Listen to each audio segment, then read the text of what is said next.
Hi guys, आज का video काफ़ी डिफरेंट एंड इंटरेस्टिंग होने वाला है। Today I will share how Swiss apartments and houses are quite different from our Indian households.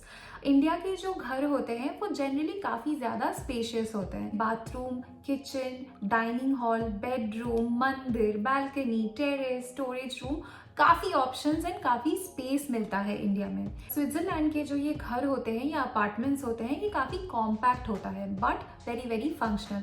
हर एक corner एक पर्पस को सॉल्व करता है। तो चलिए आज के वीडियो में यही चेक करते हैं कि स्विस अपार्टमेंट्स हमारे देसी घरों से कितना अलग होता है। पॉइंट बाय पॉइंट में सारा डिफरेंसेस शो करूंगी। Point number 1 is lighting. हमारे देसी घरों में ना वो एलईडी ट्यूबलाइट्स या नॉर्मल ट्यूबलाइट्स होती हैं, लेकिन यहाँ पे सिर्फ सीलिंग लैम्प्स होते हैं। हर एक रूम के लिए आपको बस एक सीलिंग लैम्प ही मिलता है। हमारे जो देसी घर के ये लाइट्स है ना, ये वाइट कलर की होती है और काफ़ी ब्राइट, मतलब कि काफ़ी ज़्यादा उसमें से रोशनी निकलती है। लेकिन यहाँ के घर में जो है ये सारे सीलिंग लैम्प्स वार्म येलो या येलो कलर के होते हैं। यहाँ पे वाइट लाइट बिल्कुल भी नहीं होता है एंड ये जो कलर है, ये जो ब्राइटनेस है इन लाइट्स की, वो इतनी ज़्यादा स्ट्रॉन्ग नहीं होती है। तो अगर आप इंडिया से यहाँ पे शिफ्ट कर रहे हो ना, तो इनिशियली आपको ऐसा लग सकता है कि लाइट काफ़ी कम है घरों में।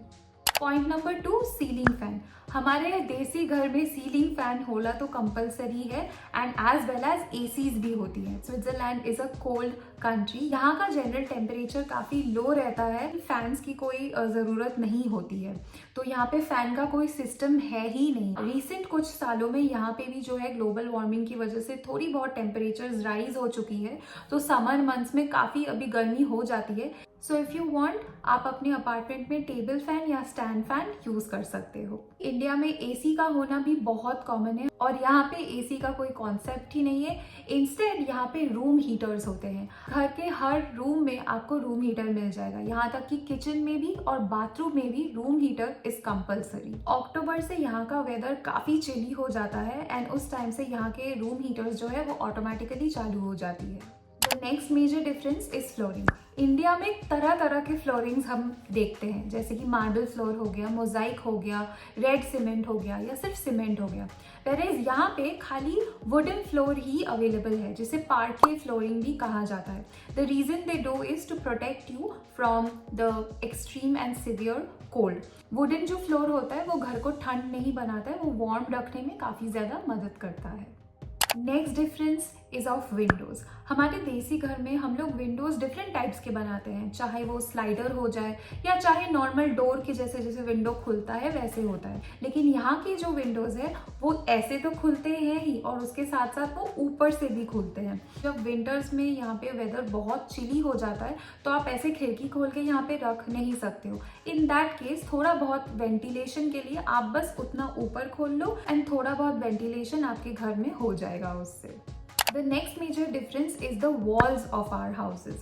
हमारे देसी घरों में हर वॉल में अलग अलग कलर होता है, कोई टेक्सचर अलग से करवा लेता है, कोई वॉलपेपर्स लगा देते हैं, पर यहाँ पे जो है सारे वॉल्स आप देख रहे होंगे मेरे पीछे वाइट होता है। मतलब कोई भी रूम में आप चले जाओ आपको यहाँ पे सब कुछ वाइट दिखेगा। ये लोग simple, clean and aesthetic and minimalistic colours में बहुत ज़्यादा बिलीव करते हैं। फर्नीचर्स भी सारे मैक्सिमम वाइट कलर के होते हैं। हमारे देसी घर में हम लोग डिफरेंट कलर्स करवाते हैं, राइट। हम लोग प्लाईवुड भी लगाते हैं, वुडन कलर, लेकिन यहाँ पे मेजॉरिटी 90% जो फर्नीचर है वो भी आपको वाइट कलर में ही दिखेगा। पीछे देख ही रहा होगा ये वॉल जो वाइट है, ये मेरा बेड है जो वाइट है, यहाँ पे एक साइड टेबल है और ये भी वाइट है। Next difference is very important which is the plug points. यहाँ के प्लग पॉइंट्स जो है वो टिपिकल यूरोपियन स्टाइल के हैं, 3 पिन वाले, जो हमारे देसी घरों में और इंडियन स्टाइल से काफ़ी ज़्यादा अलग है। आप अलग से अमेजोन से वो एक्सटेंशन खरीद सकते हो जो डिफरेंट कंट्रीज के पिन्स को सपोर्ट करता है और उस पर फिर आप अपना एक्सटेंशन लगा सकते हो एंड फिर आप अपने सारे जो है गैजेट्स को यूज़ करते हो। तो इस तरीके का जो है एक्सटेंशंस अमेजोन पे या आपके लोकल स्टोर्स पे काफ़ी इजीली अवेलेबल होगा। मेरा जो है मैं अमेजोन से ली थी, मैं नीचे लिंक कर दूंगी डिस्क्रिप्शन बॉक्स में, आप चेकआउट कर सकते हो। It's very inexpensive and I think her room के लिए अगर आप एक एक खरीद लोगे यहाँ पे आने से पहले, then it will be really helpful and beneficial for you. हमारे देसी घरों में एंट्री का एक्सेस कितना इजी है, राइट? अगर आप जान पहचान के हो तो घर के मेन डोर पे आपको इजीली एक्सेस मिल सकता है और आप डायरेक्टली कॉलिंग बेल या खटखटा सकते हो। पर यहाँ पे वैसा सिस्टम बिल्कुल नहीं है। हर एक अपार्टमेंट में अलग से एक इंटरकॉम सिस्टम इन्होंने बैठाया हुआ है और जो भी बंदा आएगा ना, वो बिल्डिंग में एंटर ही नहीं कर सकता। वो नीचे आपके नेम के अगेंस्ट जो बेल होगा वहां पे प्रेस करेगा और ऊपर आपके अपार्टमेंट पे आपका इंटरकॉम मशीन जो है चालू हो जाता है एंड सिग्नल दिखाता है। आप उस इंटरकॉम मशीन से उस टाइम बात कर सकते हो और चेक कर सकते हो कि बंदा कौन है, और अगर आप चाहो तो फिर आप उसे अलाउ कर सकते हो और एक बटन प्रेस करके उन्हें बिल्डिंग में एंट्री दे सकते हो। ये प्रोसेस काफी ज्यादा सिक्योर्ड है और वैसे देखा जाए तो इंडियन सोसाइटीज में भी धीरे धीरे ये सब सिस्टम चालू हो रहा है और जो मॉडर्न टाइप के जो घर बन रहे हैं उनमें मैंने देखा है काफी टाइम ये सब सिस्टम अभी चालू हो रहा है। Now let's move towards the kitchen. सबसे पहले बात करेंगे गैस बर्नर का। हमारे देसी घरों में हम जनरली गैस बर्नर, चाहे वो 3 टॉप बर्नर हो, 2 टॉप बर्नर हो या 4 टॉप बर्नर हो, यूज करते हैं अलॉन्ग विद अ सिलेंडर। लेकिन यहाँ पे इलेक्ट्रिक इंडक्शन का सेटअप होता है एंड वो जनरली ग्लास टॉप होता है और ठीक उसके नीचे ही बिल्ट इन एक ओवन रहता है जिससे आप ग्रिल एंड बेक ये सब कुछ कर सकते हो। द होल सिस्टम ऐसे ही सेट होता है हर घर में। हम अपने देसी घरों में फ्रिज जो है वो अलग से रखते हैं, अलग जगह पे खड़े करके रखते हैं। उसके लिए अलग से प्लग पॉइंट्स भी इंस्टॉल होता है। यहाँ पे जब आप किचन में एंटर करोगे एट अ ग्लांस तो आपको समझ में ही नहीं आएगा कि फ्रिज कहाँ पे है। वो बिल्कुल बाकी जैसे कैबिनेट्स बने हुए रहते हैं किचन में स्टोरेज के लिए, बिल्कुल वैसे ही एक डोर के अंदर ये लोग फ्रिज डाल देते हैं। आपको पता ही नहीं चलता है कि आपका फ्रिज का प्लग पॉइंट कहाँ पे है। नेक्स्ट मेजर डिफरेंस इज यहाँ का पीने का पानी। हमारे इंडियन घर में जनरली हमें प्यूरिफायर्स यूज करना ही पड़ता है to have access to pure and clean drinking water. यहाँ पे प्योरीफायर का कोई कॉन्सेप्ट ही नहीं है। जो हमारे टैप वाटर है उससे ही हम डायरेक्ट पानी पी सकते हैं, उसके लिए कोई फिल्टर की ज़रूरत नहीं है एंड वही पानी हम कुकिंग में भी यूज़ कर सकते हैं। इनफैक्ट हर एक टैप में हॉट एंड कोल्ड वाटर का सिस्टम दिया हुआ रहता है। उसके लिए आपको अलग से गीज़र या ये सब कुछ इंस्टॉल नहीं करना पड़ता है, चाहे वो टैप आपके बाथरूम में हो या तो फिर आपके किचन में हो। जो नेक्स्ट पॉइंट के बारे में बात कर रही हूँ इसके लिए तो सबसे ज़्यादा यहाँ के लोगों को ट्रोल किया जाता है, which is they don't have any hand spray in their bathroom. तो यहाँ पे वॉशरूम में अगर आप जा रहे हो तो कोई भी जेट स्प्रे का कॉन्सेप्ट ही नहीं है जैसे हमारे देसी घरों में होता है। आपको सिंपली यहाँ पे टॉयलेट पेपर से ही काम चलाना पड़ेगा। यहाँ के तौर तरीके अडेप्ट करने ही पड़ेंगे and you have to use a toilet paper. The next difference I am going to talk about is very essential. India में जो गार्बेज है उसका प्रॉपरली डिस्पोजल कहीं पे भी हमें सिखाया नहीं जाता है। अपने रास्तों को बहुत ज़्यादा गंदा भी कर देते हैं एंड इवन अपने घरों पे भी डस्टबिन्स का होना कंपलसरी नहीं है। कुछ घरों में होता है, कुछ घरों में नहीं होता है, पर यहाँ पे they are very serious about their garbage. मैं आपको यहाँ पे 2 चीज़ें बस दिखाऊंगी।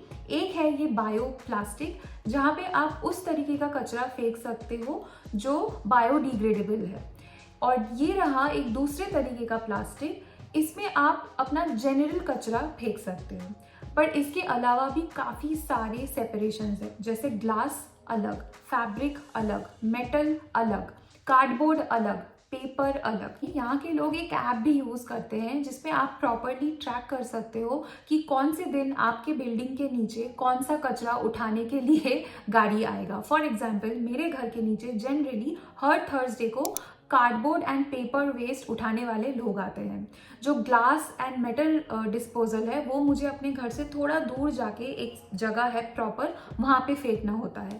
फैब्रिक अगर कोई वेस्ट है उसका अलग से लोकेशन है। यहाँ के लोग गार्बेज को किस तरीके से डिस्पोज किया जाए इसको लेकर के काफ़ी सीरियस है। गवर्नमेंट भी काफ़ी सीरियस है। अगर आप गलती से इनके रूल्स फॉलो नहीं करते हो तो आपको फाइन भी लग सकती है। अनदर डिफरेंस इज हमारे इंडियन घरों में जनरली हमें बालकनी मिलता ही है। हम अपने घर वैसे ही डिजाइन करते हैं कि अटैच्ड बालकनी मिल जाए, अटैच्ड बाथरूम मिल जाए। और अगर आप अपार्टमेंट या रेंट में नहीं रह रहे हो और आपका खुद का घर है तब तो आपको टेरेस भी मिलता है। यहाँ पे बालकनी कुछ अपार्टमेंट्स में अवेलेबल है, लेकिन हर एक अपार्टमेंट में हो ऐसा बिल्कुल नहीं है। हमारे जैसे इलेबोरेट, जैसे हम सजाते नहीं है अपने बालकनी को कुछ घरों में कि बालकनी बहुत बड़ा हो गया, उसे बहुत सुंदर से सजाते हैं, यहाँ पे बिल्कुल वैसा सिस्टम नहीं है। हर अपार्टमेंट का बालकनी सेम दिखता है एंड छोटा होता है। अपने इंडियन बालकनीज जैसे इतने इलेबोरेट और बड़े नहीं होते, काफ़ी छोटा कॉम्पैक्ट होता है। Now I have come to my last point. हमें अगर इंडिया में कपड़े धोने हैं तो या तो फिर हम हाथ से धो सकते हैं या तो फिर वॉशिंग मशीन हमारे घरों पे होते हैं। कपड़ा धोने के बाद हम जनरली अपने बालकनी में हो गया या चाहे टेरेस पे हो गया या घर के आंगन में हो गया, वहाँ सुखा देते हैं क्योंकि धूप की कमी नहीं है। लेकिन यहाँ पे वैसा सिस्टम बिल्कुल भी नहीं है। गिने चुने ही ऐसे अपार्टमेंट्स होंगे जिनको प्राइवेट मतलब अपना खुद का वॉशिंग मशीन मिलता है। नहीं तो इन जनरल जो एक अपार्टमेंट है उसके बेसमेंट में इनका लॉन्ड्री रूम होता है और वहाँ पे आपको washing machine as well as dryer machine भी मिलता है। वॉशिंग मशीन के बाद डायरेक्टली अपना कपड़ा ड्रायर में डाल देते हैं एंड वहीं पे सुखा लेते हैं। पूरे अपार्टमेंट पे एक ही शेयर्ड लॉन्ड्री है तो हर दिन का ना अलग से टाइम टेबल बना हुआ रहता है और स्लॉट्स बने हुए रहते हैं। तो आपको अपना स्लॉट पहले बुक करना पड़ता है और आप वो मशीन सिर्फ अपने उस डेजिग्नेटेड स्लॉट पे ही यूज़ कर सकते हो। यूज़ करने के बाद आपको वो पूरा मशीन क्लीन करके फिर जाना पड़ेगा ताकि जो दूसरा बंदा आपके बाद है वो प्रॉपर्ली उसे यूज़ कर पाए। यहाँ के अपार्टमेंट्स के बेसमेंट में अलग से स्टोरेज स्पेस भी होता है। तो सपोज आपके पास साइकिल है तो आप बेसमेंट में अपने नाम का स्पेस जो होगा वहाँ पे अपना ये साइकिल लॉक करके रख सकते हो। यही नहीं, अगर कभी इमरजेंसी सिचुएशन आ जाए जैसे कि सपोज वॉर हो जाए या तो फिर कोई नेचुरल कैलामिटी आ जाए, इन दैट केस आपके जो बेसिक एसेंशियल्स है एंड कुछ इंपॉर्टेंट ग्रॉसरीज है वो सब चीज़ आप स्टोर कर सकते हो और खुद भी शेल्टर ले सकते हो इन इमरजेंसी सिचुएशंस पे। With this we have reached the end of today's video. I hope ये वीडियो आप सबके लिए काफ़ी इंफॉर्मेटिव एंड हेल्पफुल रहा होगा। अगर आप रिसेंटली यूरोप आने का सोच रहे हो, चाहे वो कोई भी कंट्री हो, तो ये पॉइंट्स आपके लिए काफ़ी हेल्पफुल होने वाली है और अकॉर्डिंगली आप प्लान बना सकते हो और चीज़ों को कैरी कर सकते हो। Thank you so much for watching this video. Please subscribe to my channel if you found this helpful and I'll see you guys super soon in my next one. Till then, take care. Bye.